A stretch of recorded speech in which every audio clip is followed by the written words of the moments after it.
इउटुबारफोरनि आर्निंखौ माने खायसे नायनो गोसो जानानै थायो नङा होनबा? दा इउटुबाव भिडिअ बानायग्रा गिदिर इउटुब क्रियेटरफोरखौ सानो हागौ जे बेसेबां इनकाम खालामो। बिनि थाखायनो आं दिनै मोनसे ब्लग चेनेलनि आर्निं रिभिल खालामगोन आरोना। मालाबाबो माने भिडिअनि गेजेरै नुवाखैबो जानो हागौ, गेजेरै दिनै नुलांगोन आरोना। जाय चेनेलाव गोदानै फैदों चेनेलखौ साबसक्राइब खालामनानै लाबानो जाबाय। नोंथांमोनाथ' बयबो मिन्थिखायो एन महिलारि इउटुबारखौ नोंथांमोना बयबो सिनायखायो। दिनै आं बिनि इउटुब चेनेलनि आर्निंखौ नोंथांमोननिसिम रिभिल खालामना देखायगोन आरोना। बियो मान्थलि बेसेबां इनकाम खालामो, बियो मास मोनसेयाव बियो बेसेबां इउटुबनिफ्राय पेमेन्ट मोनो, बेखौ आं नोंथांमोननो रिभिल खालामना देखायगोन आरोना।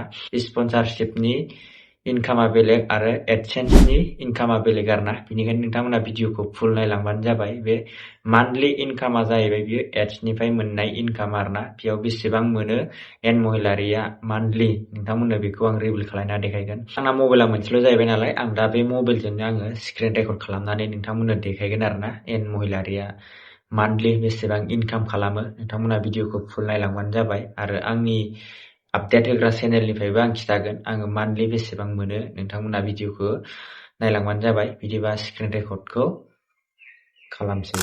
दा आङो नै फाइनालि स्क्रिनाव फैबाय आरोना। स्क्रिनाव फैनानै दा आङो क्रोम ब्राउजाराव थांनानै एन महिलारिनि इउटुब चेनेलनि मान्थलि बेसेबां आर्निं खालामो बेखौ नोंसिनो देखायगोन आरोना। दा फार्स्टआवनो आङो क्रोम ब्राउजाराव थांसै। क्रोम ब्राउजाराव फैनानै दा इयाव ससियेल ब्लेड होननाय मोनसे सार्च खालायनांगोन आरोना। ससियेल ब्लेड होननाय नैबे गाहायाव नुदोंना, नैबेखौ थुना होबाय आं, ससियेल ब्लेड। बेनिफ्राय नायलांदो, नैबेयाव फार्स्टआवनो नैयाव थुदो आरोना। नैयाव थुबाय ससियेल ब्लेडआव। ओमफ्राय नायलांबाय थाबानो जाबाय नोंसोरो। फारसेनिफ्राय देखायलांगोन आङो। नेटआ एसे स्ल' आरोना आंना। ओमफ्राय नैयाव थांसै सार्चआव थांनानै दा एन महिलारिनि चेनेलखौ सार्च खालायनानै होनसै आरोना। बेयाव आं दा नैयाव कपि खालामना होबाय एन महिलारिनि चेनेलखौ। नै दा फैबाय, दा एन महिलारि। दा बेयाव हाबनोसै। दा बियो मान्थलि बेसेबां आर्निं खालामो नोंसोरो भिडिअखौ नायलांबाय था आरोना। एसे आंना नेटवर्कआ प्रब्लेम आरोना, स्ल' जादों नेटआ। नोंसोर नायलांबाय थाबानो जाबाय, आं देखायलांगोन बेसेबां मोनो बियो। गोबाङानो मिन्थिनो लुगैयोना इउटुबारफोरनि आर्निंखौ, बेसेबां इनकाम खालामो मान्थलि।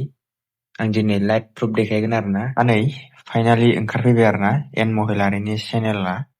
दा नै फार्स्टआवनो नायदो एन महिलारिनि साबस्क्राइबारा बेसेबां दङ। एन महिलारिनि साबस्क्राइबार 2,33,000 साबस्क्राइबार दङ आरोना। बिनिफ्राय भिडिअनि भिउसआ जाहैबाय 105 मिलियन आरोना। ओमफ्राय भिडिअआ जाहैबाय 1,400टा भिडिअ आपल'ड खालामबाय आरोना। बिनिफ्राय चेनेलखौ क्रिएट खालामनाया नै 2020 जुलाइनि 26आव क्रिएट खालायदोंमोन आरोना। बे जिमेलखौ, माने बे इउटुब चेनेलखौ। बिनिफ्राय गाहायाव फैदो। गाहायाव नायदो नै मान्थलि आर्निं बेसेबां मोनो। आरो बियो 30 दिनाव बियो 1,000 साबस्क्राइबार मोनदों आरोना। बिनिफ्राय भिउसआ नै टटेल भिउसआ 2.7 मिलियन आरोना 30 दिनाव। बिनिफ्राय आर्निंखौ नायदो नै। आर्निं माने बियो डलार आरोना, $679 आरोना। बियो इन्डियान रुपिसाव बेसे जायो नोंसोरबो केलकुलेट खालामबानो जाबाय। आंबो नोंसिनो देखायगोन। बिनिफ्राय नै 679 निफ्राय लानानै $11,000 बियो आर्निं खालामो आरोना इयो मान्थलि। बिनिफ्राय यारलि नै, माने बोसोराव बेसेबां आर्निं खालामो होनोबा, बोसोराव बियो $11,000 निफ्राय लानानै $1,74,000 सिमहालागै बियो आर्निं खालामो आरोना इयो बोसोराव। मान्थलि बियो खालामो 679 नङाबा 11K बे डलारसिम आर्निं खालामो। आरो बोसोराव बियो 11K आरो $1,74,000 बियो आर्निं खालामो आरोना। इन्डियान रुपिसाव नायोबा नोंथांमोना मिन्थिगोन बियो बेसेबां जायो। दा आङो दा मान्थलि बे बेसेबां मोनदों बियो दाखालिबाव बा थांनाय मासनिखौ, माने $679 आं नोंसिनो लाइभ प्रुफ देखायनि आरोना। नोंथांमोना नायलांबानो जाबाय। दा आङो गुगोलाव फैबाय। गुगोलाव फैनानै दा आं इयाव हाबनोसै आरोना। इन्डियान रुपिसाव दा बेसेबां जायो $679। $679 इन इन्डियान रुपिस। दा बेयाव क्लिक खालामबाय आङो। दा नायनो हागोन नोंसोरो। टटेल बियो मान्थलि 64K माने आर्निं खालामो आरोना बियो। नै नुखाबाय, नोंथांमोना नायबानो जाबाय। ओमफ्राय दा आङो थांफिननोसै क्रोमआव।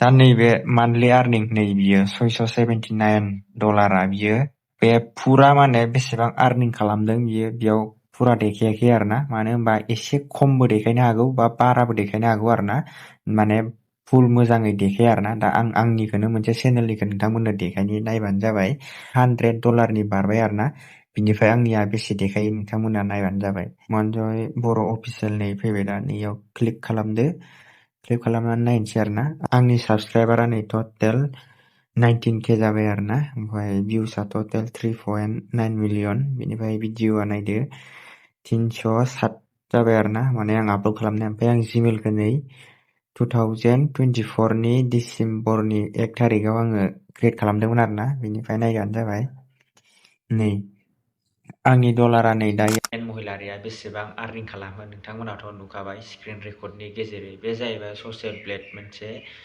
आर्निं नायग्रा आरोना माने इउटुबारफोरनि आर्निंखौ नायग्रा आरोना बेयाव फुरा क्लियारैबो देखाया आरो बाराद्रायबो देखाया खमद्रायबो देखाया आरोना एसे खमायनानै देखायो बा एसे बारायनानै देखायो आरोना बे एप्सआव दा नोंथांमोनाबो नुखादों आंनि डलारा बेसेबां दंमोन दा नोंथांमोना बे ससियेल ब्लेडआव आंनि आर्निंखौ नायनायाव नोंथांमोना नुदोंमोन जे बेयाव अनलि आंनिया $25 दङमोन आरोना नाथाय आंना $25 आप जाबाय आरोना नैबे स्क्रिनाव नायबानो जाबाय नै आं ब्लार खालायनानै होदों नै मानो होनोब्ला आंनिया नैबे मासाव पेमेन्ट फैगोन आरोना बिनिफ्राय आंनि डलारखौ ससियेल ब्लेडआव बेसेबां देखायदोंमोन नोंथांमोना नुखाबाय दा आरो एड महिलारिनिखौबोथ' नोंथांमोना नुदों ससियेल ब्लेडआव बेसेबां आर्निं खालामो बियो मास मोनसेयाव दा बिनिया हयथ' एसे बाराबो देखायदों जानो हागौ बा एसे खमबो देखायदों जानो हागौ आरोना दा टटेल देखायदोंमोन बिनि डलारखौ $679 देखायदोंमोन आरोना $679 बिनिया एसे बुरजाबो जानो हागौ बा खमबो जानो हागौ आरोना ससियेल ब्लेडआव माने फुरा देखायनो हाया आरोना